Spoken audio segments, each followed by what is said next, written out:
Beats and Balls. Extras.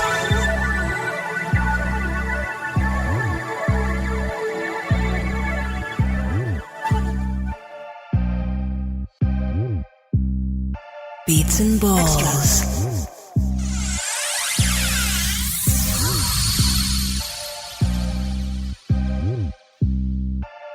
Beats and Balls. An extra portion. I'm Carl Crisp, the producer of the Beats and Balls show, and you're listening to Beats and Balls, the extra portion. From time to time, we will put out extended interviews that we are unable to fit into the regular show. In this episode, I interviewed Kish Kash, streetwear brand consultant and serious sneakers collector, who has over 2,000 pairs. In the interview, we talk about the best football kits. Yo, that kit, oh my gosh. The history and influence of casual culture and the connection between hip-hop and football. Enjoy. You are the guy who is known for, it's got the most, what are we calling it? Sneakers, kicks, crep, what are we calling it? Oh, all of the above. I mean, you know, your terminology is subjective. Daps, crikey, what was the other ones? Yes, kicks, daps, creps, sneakers, sneaks, if you want to abbreviate. Trainers, of course, as we originally referred them to in this country. But sneakers is a term that actually predates, just getting nerdy right now, that predates term trainers, actually. Because when, trainers, sneakers or whatever were first invented, they were called sneakers because you could sneak up on people because they make a noise, like shoes thing. But yeah, to go back to your question, it's like, what do you call them? It's, hey, you call them whatever you want, At the end of the day, there's so many, sort of colloquial terms, around the world, I'm sure, that refer to what's on your feet of a sporting variety. Okay. Yeah. Trainers has you train in them, but I mean, you do more than that in them now. And sneakers just means, it's just cool. It's just, it's the original term for one, but it's just cool, and it just has a sort of, I don't know, the whole words and the whole terminology behind it, it's just loose. It's just go with the vibe. Just go with the wave, and that's how I do what I do in my regular day-to-day routine in my life. I just try to ride the wave, and hopefully it's got a positive outcome. Obviously not all the time, but yeah, sneakers suggest sliding or something like that. Do you know what I mean? Yeah. Like James Messi. Brown. Oh yeah. Messi just sliding around. Like James Brown when he's on the floor, or when Michael Jackson was doing a moonwalk, that kind of thing. Do you know what I mean? That thing. That's why I think sneakers. Beats and Balls. Extras. An extra portion. So you got more than most, and you are that guy. We've got a few. You are that guy who, when we search, I Google sneaks, you're the guy. You're the guy who's got more than most. Wow. You're that guy. I'm that dude. Wow. That's that's mad. I mean, the thing is, I'm sure there's dudes who've got more, but for me, it's not about how many you got. It's about what they mean to you. It's a personal thing. It's a personal journey with these shoes for me. There's dudes out there who just collect and just go bam, bam, bam. I got this, like this, like swapping like football cards or football stickers or Pokemon cards or whatever. But for me, it's about the aesthetic, it's about the form, it's how they drop, it's how they look, it's how comfortable they are. It's like, how can you swag it out, you can style it out, because that's a hip-hop thing.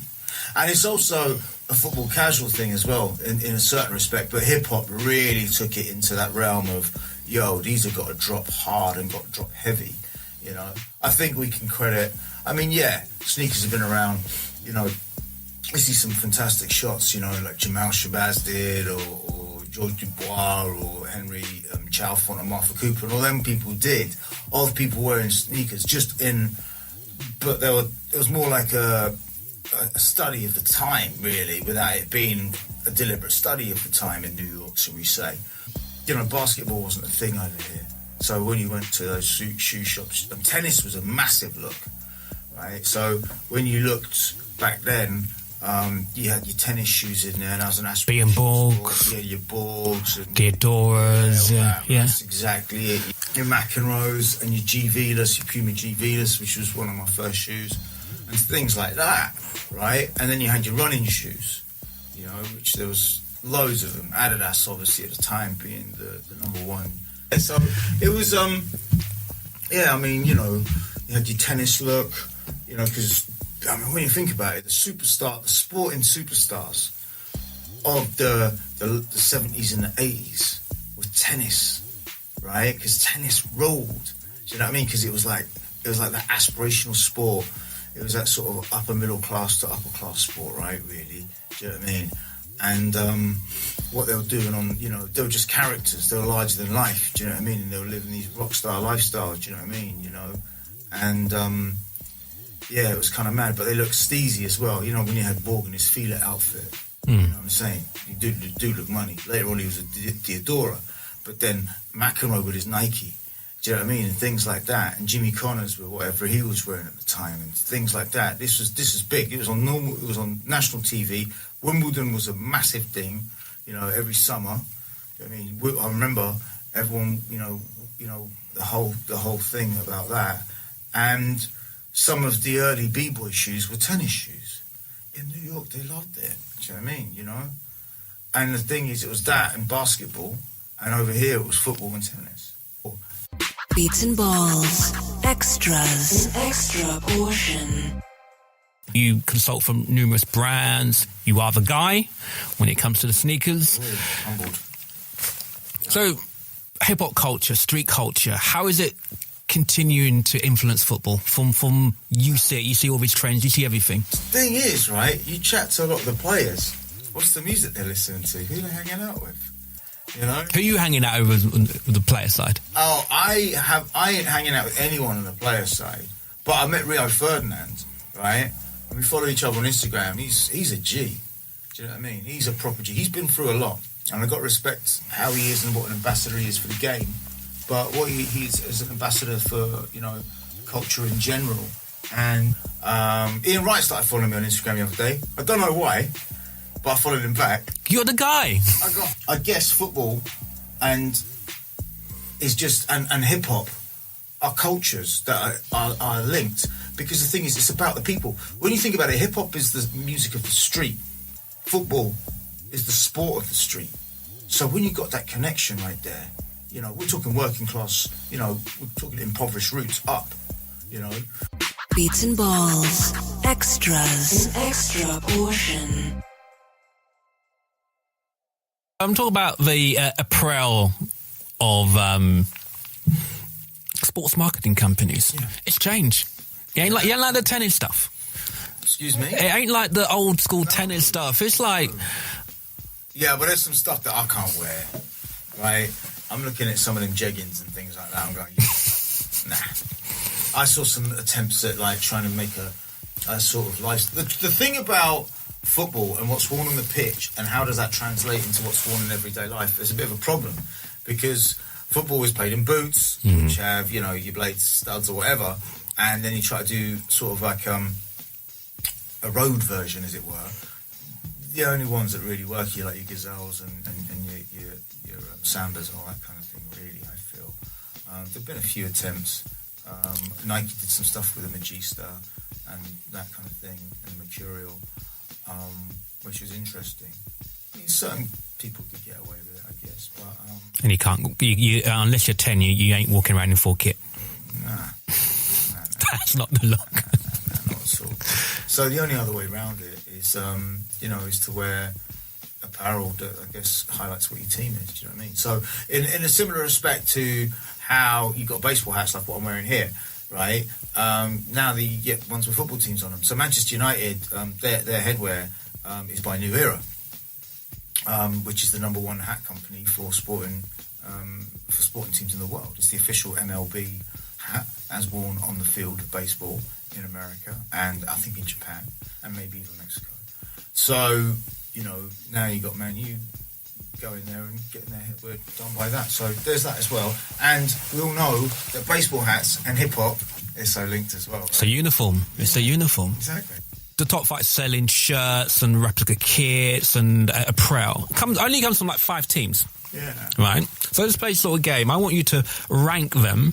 Right? I'll tell you the 5 teams. I want you to rank how these teams do well in terms of their apparel. So over the last 3 years, from what you've seen. I think my team's one of them. So, they are, Yeah. in terms of revenue, right? Man United, Right. Real Madrid, Barcelona, Bayern Munich, Chelsea. And they chop and change, right? Okay. But you're... I didn't think... And Chelsea. Being in there. So, Interesting.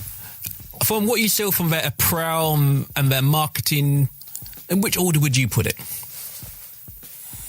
That's a toughie. I mean, Real and Man U are the 2 biggest supported teams in the world. And they generally have the best stars in terms of marketability, because Barcelona has Messi, but Messi isn't the most charismatic player, apart from in the way that he plays. You know, he's a very demure chap. He's very humble, and full credit to him for that. Obviously, there's no beating Man U. All right, okay, that's what I'm going to say. No bias there whatsoever. But it's made by Adidas now, which is kind of crazy, because when I started supporting, I should say, United, Adidas was the kit. And we had the sharp across it, do you know what I mean? You see Mark Hughes wearing that and all that kind of stuff. Great times. And of course Robbo. But you know what? I'm going to put it out there. I'm going to say United. I'm going to say United number 1, and I'll say Best apparel, United number 1. Yeah. Okay. Yeah. Right. Go Man U, Real, Barcelona, Bayern, and then Chelsea. Okay. Now, the reason I put it in that order, right, is because of the players. Right, when Man U had Rooney, the Asian fan base alone was propping everything up. Everyone wanted Rooney shirts, right? Now we've got Pogba. Pogba sells shirts. He just won the World Cup, right? He's got a cool haircut, I think. He's cheeky. And he's got a bit of an attitude problem, but when he plays, damn, he plays. Okay? You know, and you got your Lingards and, you know, you got your Rashfords and all these beautiful young talent coming through. That's why I put them, and the kit looks great. I put Real at number 2 because they're the biggest club in the world in terms of revenue, and that has to be bolstered by their kit and everything else around the brand. And they had Ronaldo up until recently, and he's guaranteed to sell X amount. He's the biggest footballing star in the world, you know, in terms of, you know, that. So I put that. Then I put Barca number 3 because, you know, they're playing some of the most incredible football still over these years. And their team is deep. They're getting it Spanish, and both Real and Barcelona are Spanish, so they're going to have fans in the whole of South America, and it's just going to go everywhere, really. So you've got to consider that. You've got to factor that in. Mexicans, you know, they'll probably support the Spanish team over you know, British team maybe, and maybe the Mexicans that are in America as well, in the US. So I put Barca there. Now, Bayern, right, is, I mean, their history speaks for itself. I mean, in terms of European stature, I think the only people that are bigger than them in terms of achievement are Real Madrid. I could be wrong in that. The kit is clean. It's German, isn't it? You know what I mean, it's Adidas. So if you're an Adidas head, you're going to be buying that as well. Just purely alone on that. And they're a massive team. And Chelsea, I put at number 5 because they're the new ones in this whole mix, right? Their history and their level of achievement doesn't match the 4 I've just mentioned, but they've done some great things due to deep pockets, right? And the kit looks pretty slick. I think going in the future, I don't know if he's going to ask me that though, but I think teams such as Liverpool and Man City are going to start pushing it through. A wild card now. If there's any one kit you've seen, or apparel, the whole package, in the last, say, 2 years, that you've gone, wow. Oh, that's an easy one. But it's not a league team. It could be anything, any. It's the Nigerian. Niger. That kit. Oh my gosh. I went to the football presentation. Did you get it? I got it. I got to thank James Samuel actually for it, because he got sent it. He got sent 2. And he goes, Kish, you ain't got that kit. He Ubered it over to me, right, at midnight, right? I was just shocked. We just had, I think I bumped into him or whatever. We had a little chat and and I was with these dudes from Nike Football, and I just happened to be in Soho they were over from Portland, and they were having a beer, and I I was having a beer with him, you know what I mean? Yeah, James hits me up and he goes, yo, where you at? And I was just like, yo, I'm here. And he goes, yo, coming through.